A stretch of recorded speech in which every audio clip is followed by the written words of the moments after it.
та бүхний өнөөдрийн төмөн амгалан айлтгая. За бүгдлээ нь Солонгос улс дахь хөдөлмөр нийгмийн хамгааллын үйлчлэгийн төвийн үйл ажиллагааг олон нийтэд танилцуулах подкаст ярилцлагынхаа 3 дахь дугаарыг бид та бүхэнд хүргэх гэж байна.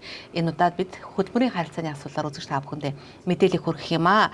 За өнөөдрийн бидний та бүхэнд мэдээлэл өгөх мэргэжилтнүүд бол мэргэжилтэн Максрын мөнх сайхан, за мөн мэргэжилтэн хуулийн хэрэгжилт хөдөлмөрийн харилцааны хариуцсан мэргэжилтэн мөнх хоёрын уран бэлэг нар үйлчлэгийнхаа танхимд ажиллаж байна. Би бас та бүхэнд онцгойлон хэлье. Бид та бүхэнд болж игэл мэдээлэл хүргэх үүднээс өөрийн үйлчлэгийн төвийн байрнаас энэ үйл ажиллагааг хүргэж байгаа. Манай үйлчлэгийн төв за Түндээмүн Монгол 5-ны хажууханд байрладаг гэдгийг бас манай төвөр үйлчлэгээ авч байгаа иргэд олон нийт манаас мэдж байгаа хаа гэж би бодож байна.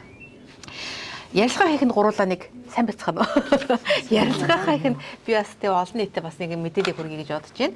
Манай хөдөлмөр нийгмийн үйлчлэгийн тасаг 2020-с 2024 оны хооронд хөдөлмөрийн харилцаатай холбоотой нийтдээ 23,674 санал хүсэлт өргөл гомдыг хүлээн аваад Монгол улсынхаа нийт иргэддээ 4 тэрбум 113 сая 900,238 вон буюу нийтдээ 9 тэрбум 873 сая 360,571 төгрөгийг олгуулсан байна. За харин 2025 онд нийтдээ 3,540 иргэний гомдол санал өргөдөл хүсэлтийг хүлээн аваад шийдвэрлсэн. За холбогдох төлбөр олгуур цалин зардлыг Монгол улсын иргэдэд олгуулсан байгаа. Нийтдээ өнөөдрийн байдлаар 1 тэрбум 113 сая 241 төгрөг 241 сая 578 воны буцаан олголтыг иргэдэд олгуулсан. Энэ нь нийтдээ төгрөгөөр тооцох юм бол 3 тэрбум 488 сая 547,122 төгрөгийг иргэдэд олгуулсан байна. За энэ тоог би яагаад хэлээд байна вэ? Энэ тоо Монгол улсын зах зээл мөнгөний эргэлтэнд орсон гэсэн үг. Өөрөөр хэлэх юм бол иргэдийн Солонгос улсад хөдөлмөр эрхлээд авсан цалин хөлс 13 дахь сарын цалин за мөн хөдөлмөрийн харилцаанаас иргэдэд ямар нэгэн байдлаар хохирлгүй болгоод Монгол улсынхаа эдийн засагт оруулж чадчихъя гэдэг юм тоо баримт юм аа. За бид нар эдийн засгийн хувьд ийм ажил хийдэг юм байна. За товчхон танилцуулъя те яг өнөөдрийн байдлаар бид нар яг ямар ажлыг олон нийтэд өргөж байна. Жаргалмаа мэдэхгүйдээ асуугаад байгаа юм биш. Энэ подкастыг үзэж байгаа олон нийтэд хоёлаа бүгдээр мэдээлэл өгье те. За урнаагаас хэлье те. За сайн бацгаана уу.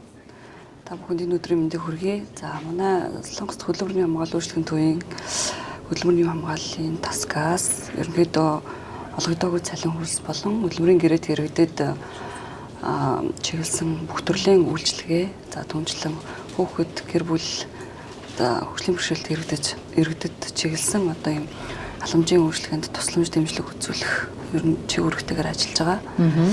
За хөдөлмөрийн гэрээт иргэдийн тухайд бол ирснээс эрхийн өмнөх болон ирсний дараах сургалтуудыг зохион байгуулдаг. За иргэд маань яг юун дээр анхаарах ёстой, ямархуу даатгалд хамрагдах ёстой тийм хөдөлмөрийн гэрээт иргэд маань. За тэгээд ирсний дараа асуудал үүсвэл манайх руу шууд холбогдож дэмжлэг авах бүрэн боломжтой байдаг. Ялангуяа хүүхдүүд ирснийхаа дараагаар ажлын байр солих асуудал маш ихээр гарч идэг. Тэгээд тэн дээр нь ямархуу замаар явах уу гэд хүүхдүүд залуучууд маань их асуудаг л да. Тэгээд тэн дээр нь бид хэд дэмжлэг үзүүлнэ. Ажлын байр солих хугацаанд залуучууд орох газаргүй орон байргүй байх үед нь бид нар бас гадаад иргэдийг дэмжих төв болон тусалцаа үзүүлэх бусад байгууллагатай холбогдож төр хугацаанд байрлуулах асуудлыг бас шийдэж өгч байна. За тэгээд мөн эдгээр иргэд маань нутаг буцах үедээ 13 сарын цалин буюу ажлаас гарсны дараах даатгалаа авах асуудал бид нар дэмжлэг үзүүлж байна. Мөн нутаг буцах зардлын төлбөрийг Samsung даатгалын газраас хэмжлэн олгуулахад бас дэмжлэг үзүүлж ажилладаг. За үүнээс гадна манай нэгжийн хамгийн гол чиг үүрэг бол олгодоогүй цалин хөлсний маргаан дээр битгээд дэмжлэг үзүүлж явдаг.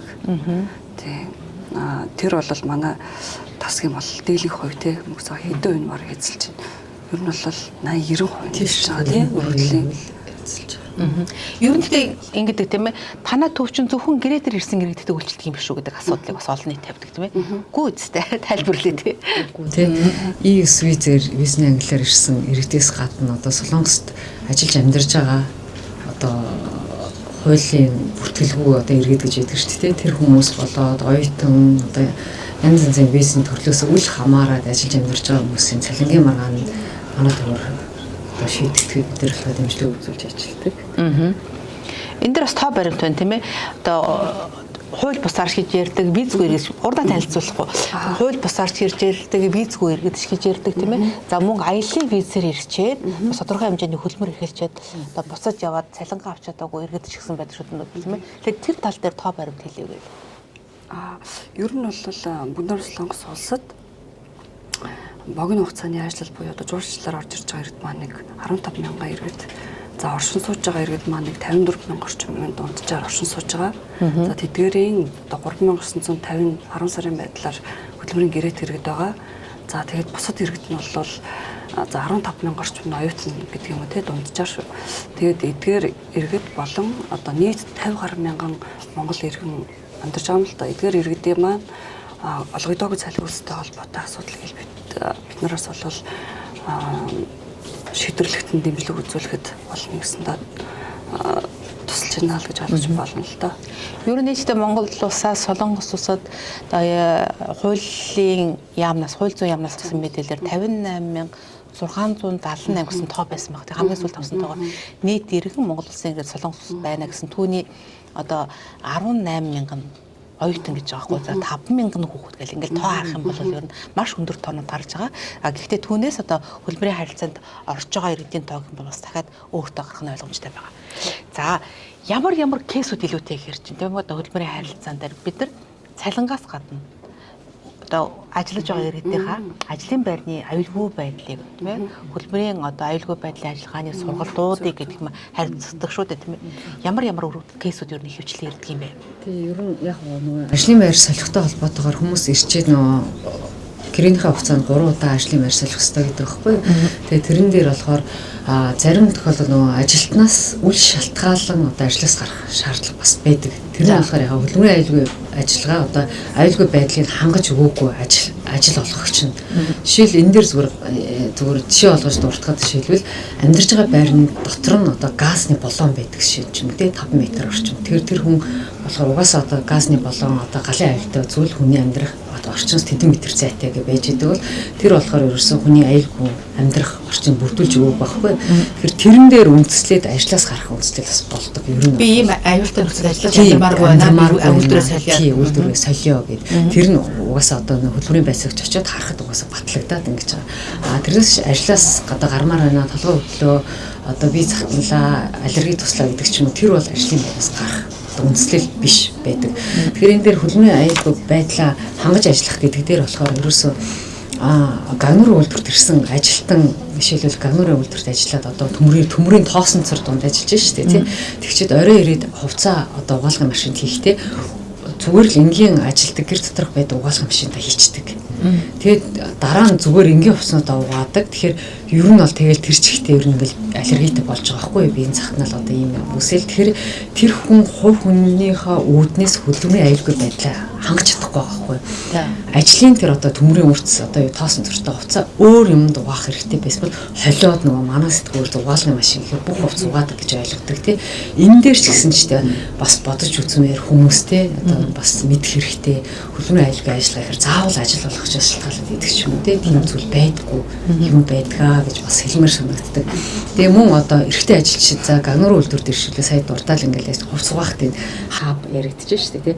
Эмэгтэй хүмүүсийн үед болохоор одоо их хвчлэн одоо үйлчлэгээний салбар, кимчиний үйлдвэр, махны үйлдвэр гэдэг хүүтэн юм бүр дотор ажилладаг.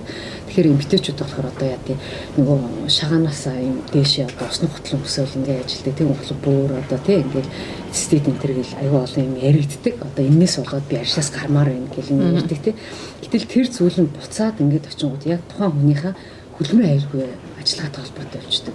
Яг бол урт амьс өмсөө нөгөө шагаа нөгөө бие усны хутал хоёроо хамгаалах байх өдөр орж ирээд дахиад амьсаа солих ч юм уу тий уловчаа ингээд чийх татахгүй байлгах гэдэг ч юм уу тий энэ зүйл одоо хөлбөрийн аюулгүй байдлаа хувь хүн өөрөө хангаж ийж одоо ажиллах хэрэгтэй бас байдаг. Тэгэхээр манайхан ирж байгаа хүмүүс байдаг. Ажлаас гармаар байна, солимоор байна гэдэг нь болохоор зүгээр л нэг тий би одоо ингээд тий цэцэд тусаад байгаа дахин ингээд ийна гээл ажлаас гармаар байна гэж байгаа нь ажлаас гарах шалтгаан бас болж өгдөггүй маш төвхтэй байдаг. Энэ болгон дээр бид нар болохоор яг ярина л да. Туслан ингээд байгаа юм чи тэгээд байгаа юм чи ингээд гихмчлэнгийн ажлын байр солихтой холбоотой асуудууд болохоор одоо хөдөлмөрийн аюулгүй байдлаас шалтгаалаад ажлаас гарах боломжууд ч байна. Бас тухайн хувь хүнээс шалтгаалсан хөдөлмөрийн аюулгүй байдлыг хангаж чадаагүй зүйлүүд бас маш олон байдаг. Тэгэхээр гэрээтрийн ирж байгаа иргэдийн хувьд болохоор эрхийн өмнөх болдог эрдэнэний дарах сургалт гэж байгаа шүү дээ. Манай бас хариуцж ажиллаж байгаа. Ер нь энэ дээр бид нар юун дээр голлон анхаарч ажилладаг юм бэ? Бид залуучуудад аль болох ирээд урьдчилан сэргийлэх талын хөдөлмөрийн аюулгүй байдалд анхаарах болон сэтгэл зүйн хувьд одоо өөрийгөө хэрхэн бэлтгэв, за түнчлэн асуудал үүсвэл хаашаа хандах вэ гэдэг юм. Тэдгээр асуудлыг илүү голчлон ярьдаг. Нэгэнт ирсэн ирээдүйн хувьд бол одоо аль болох манай төрөө хандаж тусламж дэмжлэг авч байгаарэ гэдгийг л бол ерөнхийдөө ойлгуулахыг хичээж байгаа юм. Тэгэхгүй залуучууд маань сургалтын суучаад дараа нь яг нөгөө нэг тухайн үедээ ингээд суучаад ямар байгууллага баг ирлээ гэдгийг мэдэхгүй ингээд анзаархлах өнгөрчдөг байхгүй. Явах нь чухал гэдэг. Тэгээд дараа нь тэгэл асуудал үүсгэр зэрэг уцаач хаашаа ярих хандах вүлээ гэдгээ аюул жоохон тийм төвөгтэй байдал үүсдэг. Тэгээд аль болох төрийн байгууллага та бүхний ингээд хамгаалж байгаа, та бүхэнд дэмжлэг тусалцаа үзүүлэх байгууллага байгаа шүү гэдгийг л мэдүүлэх нэг чухал байдаг та. Бас манай төвөөс гэрээтрийн ирж байгаа иргэдийнхээ ажиллаж байгаа үйлдвэрийн эздэд хөдөлмөрийн аюулгүй байдлыг хангах сургалтуудыг зохион байгуулах шаардлагыг бас тавьдаг байгаа тийм ээ. За ингэснээр тухайн үйлдвэрийн эзэн тухайн үйлдвэрт ажиллаж байгаа иргэний хөдөлмөрийн аюулгүй байдлыг одоо хариуцах бүрэн үүргийг хүлээдэг. За энэ мэтэр уг нь бол бидний хоорондын харилцаа холбоо байгаа боловч иргэд маань өөрсдөө шалтгаалсан одоо эрсдлүүдийг бас үүсгэх юм байдаг тийм ээ. Ер нь өнгөрсөн хугацаанд яг хөдөлмөрийн аюулгүй байдал буюу үйлдвэр дээр осол гэмтэл тохиолдсон тийм кейсүүд ер нь хэр гардаг вэ? Тэгвэл жаргалмаа мэдхгүйдээ асуугаад байгаа юм шиг олон нийтийн мэдээлэл хүүхднээс би бас хоёр мэрэгчлэлтэй яриулах гэдэг тийм. Яг үйлдвэрлэлийн осол гэхээр нөгөө хүмүүс их ярьдаг шүү дээ. Үйлдвэр дээр л гарсан осол гэх тийм. Энэ маань өөрөө дан үйлдвэр биш. Одоо ажлын байр буюу таны ажиллаж байгаа буудалч байдаг юм уу те одоо оффист ч юм уу гарч байгаа тийм ослуудыг л ерөөхдөө ойлгоод байгаа юм л да. Гэр хүртэлх зам. Тийм одоо тэгээд ирж очих тийм ирж очих ажилд ирж буцах зам маань хүртэл өөрөө тэнд болсон осол үйлдвэрлэлийн осол болсон хамаарж идэг. Тэгэхээр зэрэг энэ хооронд гарсан осол жишээл манай байгууллага дээр бол тэр болгон маш бага хувьтай бол бүртгэгддэг. Үйлдвэрлэлийн ослыг хариуцж байгаа байгууллага хөдөлмөр халамжийг хэрэглэх газар гээд Солонгосын одоо тусгаалсан хөдөлмөрийн амны арай байгууллага байна л да. Эдгээр дээр одоо байгууллагын дээр үйлдвэрлэлийн ослын том мэдээллийг харах юм бол бараг 3 дахин их гадаад иргэд бол үйлдвэрлэлийн ослд өртсөн том мэдээлэл харагдаж идэг. Тэндээс бол Монгол иргэд бас л чамгүй тоог нь бол эзэлж идэг. За яг түүнээс манай байгууллага дээр ирж байгаа нь бол маш бага хувьтай бүртгэгдэж идэг. Учир юм даа гэхээр зэрэг үйлдвэрлэлийн осол болсны даруйд одоо эмнэлэг дээр очиод эмнэлэг дээр үйлдвэрлэлийн осол хариуцсан байцаагч байж байгаа. Тэгүн дээр одоо ажиллагч нь өөрөө бүртгүүлэх ийм процесс ажиллагаа явагддаг. Зарим тохиолдолд ажиллагч маань өөрөө тохиролцоод ажилтнанд за би үйлдвэрлэлийн осол бүртгүүлэхгүй байя тий. Би чамд одоо энэ төлбөрийг чинь гаргаад өгье дараа нь чамд хэдэн төгрөг гэж өгөх юм уу? Тохиролцол байдаг.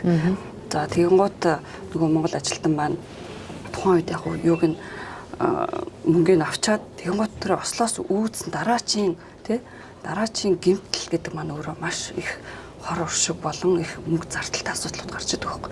Тэр хугацааны өрсөлдөө ерөөсөө тооцоо тухайн үеийн л тий захирлынхаа хэлсэн үгэнд итгээд ч юм тэгсэн. Тэгэхээр энэ дэр болохоор нөгөө яг ярмаар санагдсан юм болохоор ингээд нөгөө хууль бус иргэн жишээл игмээ хуглаад бүр одоо ингэсэн тий тийм гот нөгөө захирал нь бас нэг тархины хагалцсан юм жилийн дараа манад орж ирж исэн тухайн үед үйлдвэрлэлийн осол гэж бүртгүүлээгүй. Тэгэхээр хүмүүст ерөнхийдөө онцгойлоод хэлэхэд заавал одоо гэрээт байлаа гэж үйлдвэрлэлийн осол бичвэрмжтэй хүнл үйлдвэрлэлийн осол бүртгүүлдэг юм биш байхгүй. Тэгэхээр ажил хийж байгаа л ямар нэгэн байдлаар гэмтэл бэртэлд өртсөн бол үйлдвэрлэлийн осол бүртгэгдэх боломжтой. Тэгээд бүртгэгдээд эмчилгээ үржлэгээ аваад эмнэлгийн дүгнэлт бүрэн бүсэн гараад эмчилгээ дууссаны дараа одоо нөгөө тий одоо хөдөлмөрийн чадвар алталтын нөхөн олгорч гэдэг тогтоох шаардлагатай бол тогтоогдоо тэгээ явдаг байгаа. Тэгэхээр манай иргэдийн хувьд болохоор одоо түрүүн яг эхлээд ярьжсэн тэр хүний хувьд болохоор визийнхаа ангиллаас шалтгаалаад айсандаа болоод нөгөө захиралтаа тохиролцоод тусгачихж байгаа байхгүй. Гэтэл тэр нь жилийн туршид тий толгойн өвдсөөрл тий нөгөө игнийх нь ясан зөрөөд ингээд бороолчихсан тийм ингэсэн. Тэг ерөнхийдөө энтэл ингээ хайтангаршаад ийм аюултай байдал орж байгаа байхгүй. Гэсэн чинь зарим нэг хүмүүс ийм байгууллага байдаг шүү дээ. Танах руу ханд гэж манайх руу хандуулсан байгаа байхгүй. Гэтэл тухайн үедээ очисон эмнэлгээ хаяа мэдвгүй. Тий одоо нөгөө анх хүрчээстэй маш аваагүй. Зүрс ингээл аптекаас баахан өвчин наалт энэ төр авал ингээл ингэсэн тий. Эргээ дахиад тэр эмнэлэг дээр очиод гооч энэ төр гэл бас нэг ийм байдал үүсгээл. Тэгэхээр нөгөө яг бизнес англиасаа шалтгаалаад зарим хүмүүс л яг тэрэн дээр очтгүй тал байдаг. Гэхдээ ихэнх зарим тохиолдолд бол ерөнхийдөө би бас ийм эрхтэй юм биш тий. Би чинь бас хүн шүү дээ гэдэг утгаараа нөхөө дахиад эмнэлэг дээр очиж байгаа.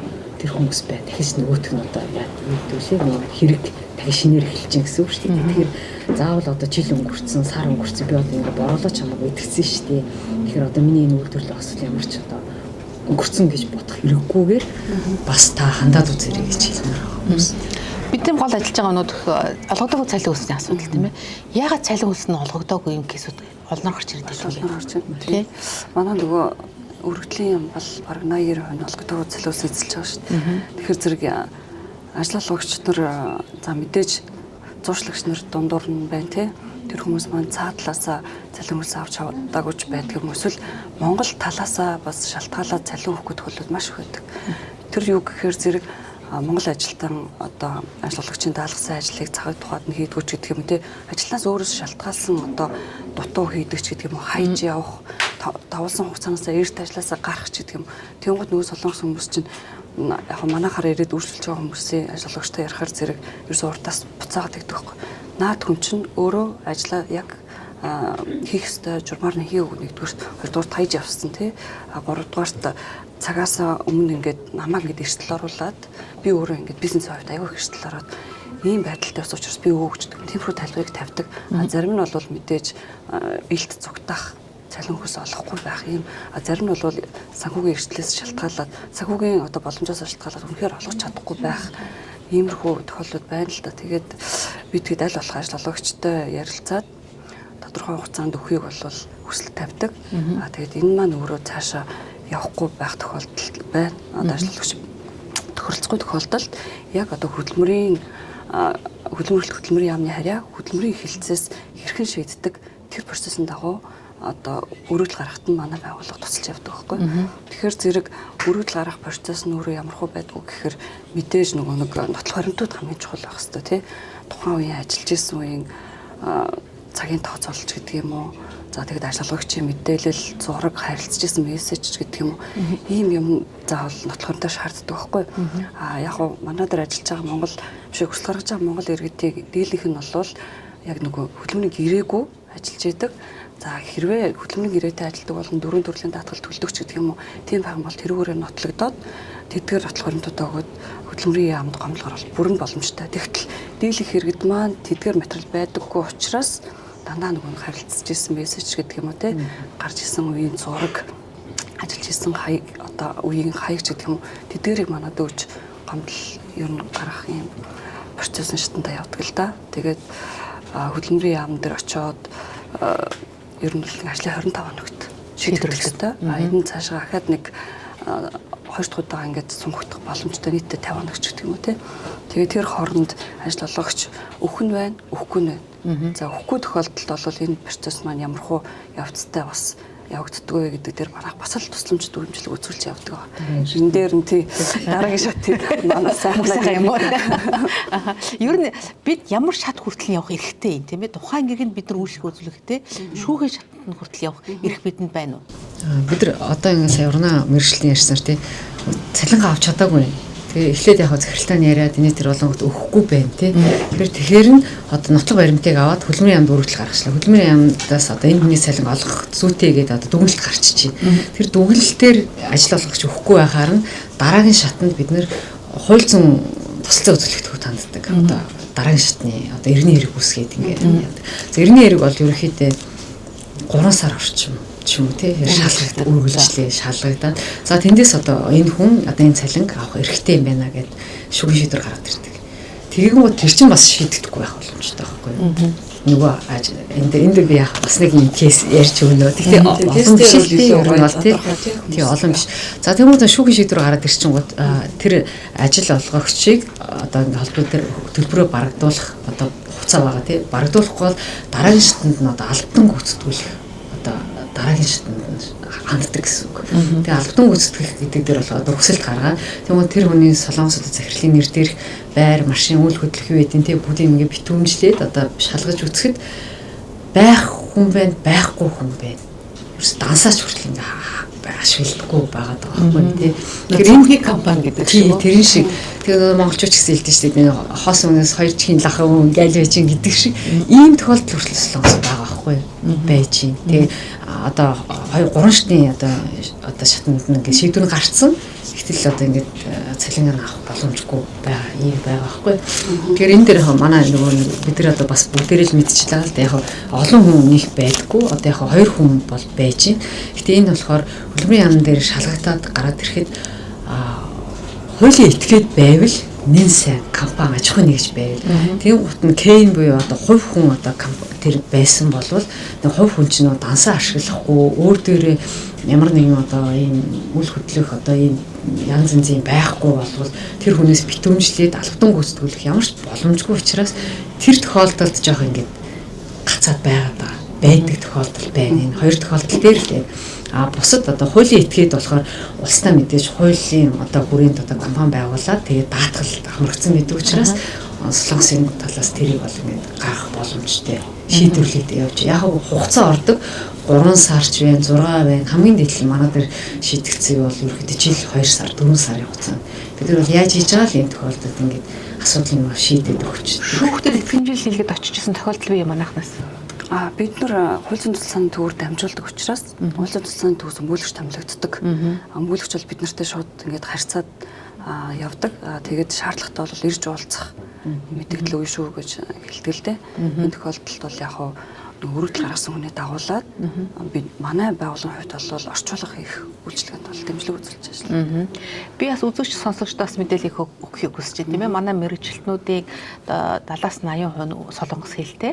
Солонгос хэлтэйгээс гадна Солонгос улсад одоо бүрдэгдэж байгаа хөдөлмөрийн харилцаатай холбоотой хуулиудыг одоо бүрэн ихээр нь орчуулж байгаа. Нийт өнөөдөр мэдэр урна 7 хууль орчуулад одоо үйл ажиллагааны 10 орчим хууль. Ямар мундаг.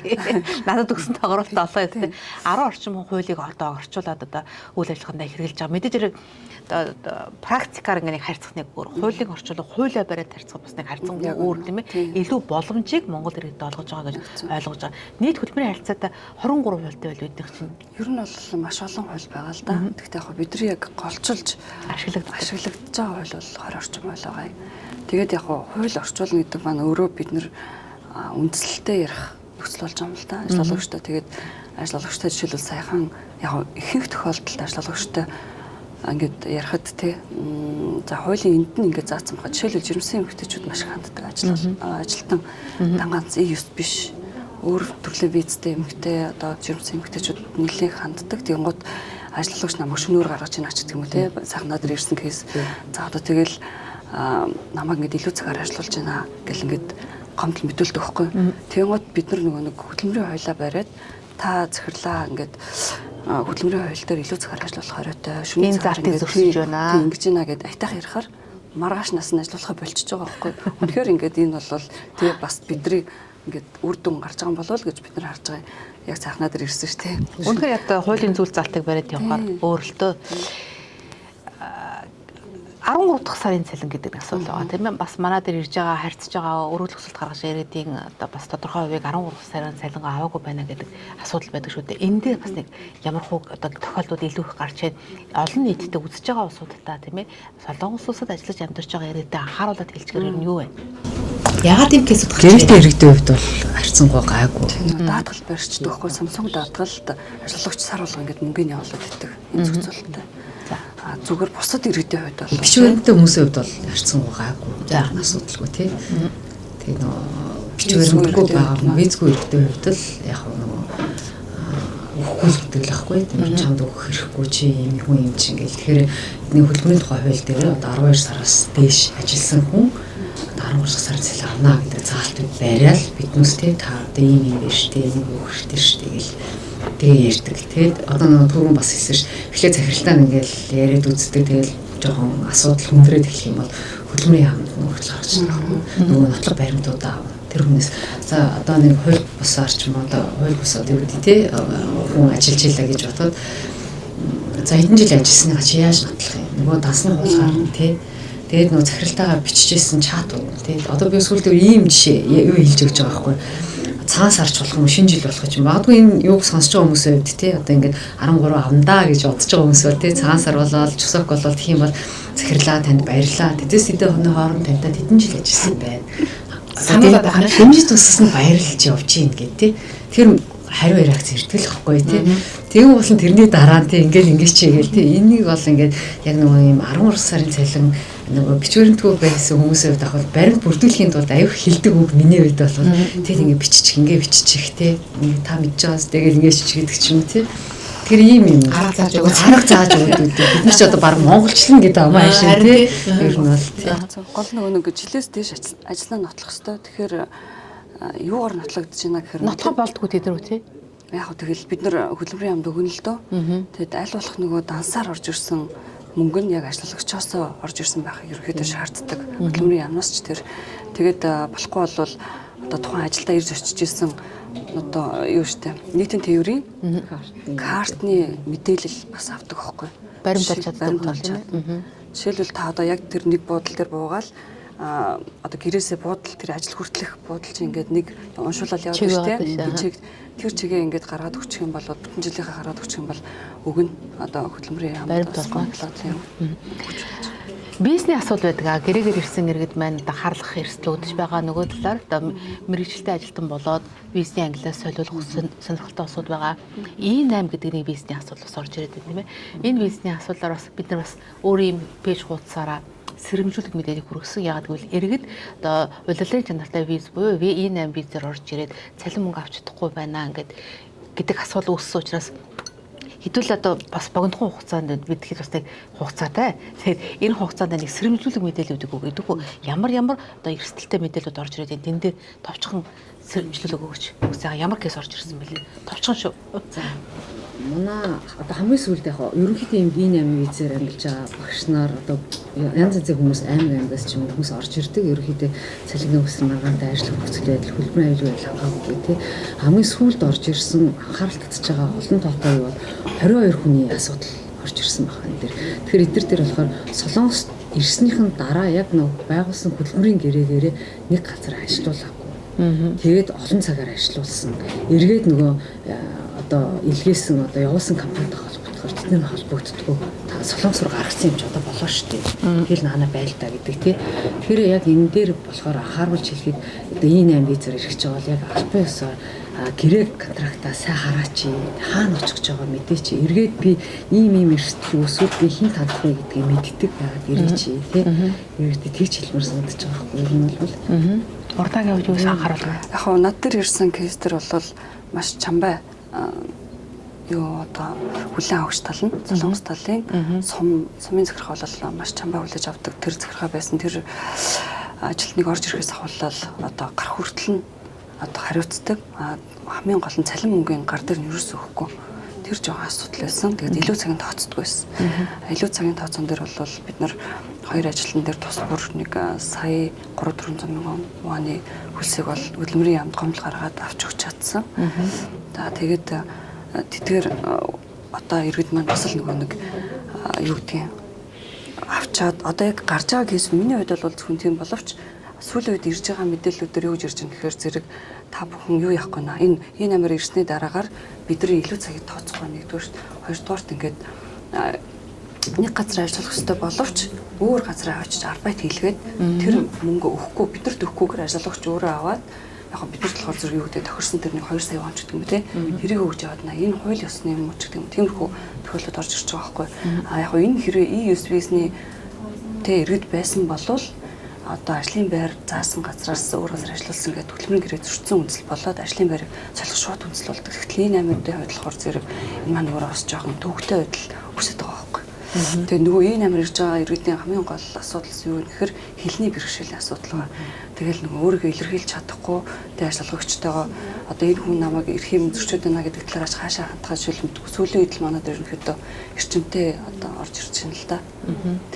Хэрвээ одоо бидэнтэй энэ ярилцлагыг үзсэн, сонссон хүмүүс ямарваа нэгэн асуудал асууж тийм ээ одоо сонирхож ярилцлага цааш нь үргэлжлүүлсэ гэж хүсэж байгаа бол манай пэйж хуудсанд хандаар гэж хэлэх байна. Бид бас өөрсдийнхөө боломжийг ашиглаад та бүхэндээ мэдээлэл өгөх бүрэн боломжтой. Тэгээд сүүлд ирсэн сая манай мөнх сайхан мэргэжилтний хэлсэн. Манай мөнх сайхан өөрөө тухайн иргэдтэй ярилцаад олон нийтэд бас мэдээлэл хүргэсэн байгаа. 22 иргэний асуудал байгаа. Тухайн иргэн 100 жилийн хөс гээд 3 сая вон авсан. За мөн ахыг нь дүүгийг нь дуудаж авчираад барьцаа болгож тус бүр дээр нь 15 сая төгрөгийн гэрээ хийгээд гарын үсэг зуруулаад гэрээгээ тухайн иргэндээ өгөлгүй тухайн компани нь өөрөө аваад үлдсэн гэж байгаа. Тэгэхээр иргэн өөрөө барьцаад бариад авч явах ямар нэгэн баримтгүй үлдээсэн ийм тохиолдол гарсан ба. Тэгэхээр энэ бүхэн дээр бас сэрэмжлүүлэг болох хүнээс мэдээлэл хүргэсэн та бүхэн гэсэн энэ дээр анхаараарай гэж хэлэх байна.